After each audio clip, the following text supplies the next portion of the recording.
ondoa mashaka.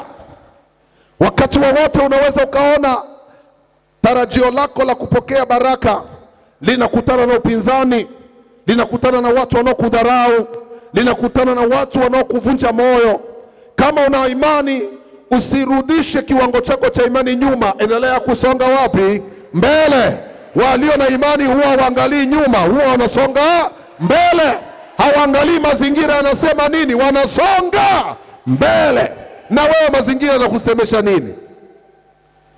Unairisha mara nyingi kupokea vitu vya kimungu kwa sababu mazingira yanakuambia hii haiwezekani, hii haijawahi kutokea. Ugonjwa kama huu kwenu watu wapo wanao.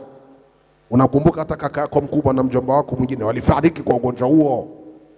Alafu unapokuja mbele za Mungu unaambiwa inawezekana. Unasema namna gani? Imani yako inapoondolewa, baraka zako zinaondoka.